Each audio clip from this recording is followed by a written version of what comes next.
শিক্ষা জাতির মেরুদণ্ড। এ হয়েছে 133 নং আলিপুর পশ্চিমপাড়া সরকারি প্রাথমিক বিদ্যালয়। আমরা যারা শিক্ষা অর্জন করি প্রাথমিক পর্যায়ে এই স্কুলেই পড়তে হয়।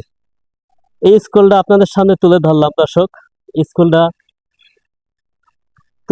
স্কুলটার ভিউ কেমন লাগছে জানাবেন। তবে সবচাইতে গুরুত্বপূর্ণ একটা বিষয় হলো এই প্রাথমিক শিক্ষালয়ের সামনের কোনো মাঠ নাই। ছেলেপেলেরা যে খেলাধুলা করবে, কিছু একটা শিখবে, তা শেখার মতন সুযোগ এখানে নাই। তো বাংলাদেশে অনেক প্রাথমিক বিদ্যালয় আমি দেখছি যেখানে এরকমই সিস্টেম, খেলাধুলার মাঠ থাকে না বেশিরভাগ জায়গায়।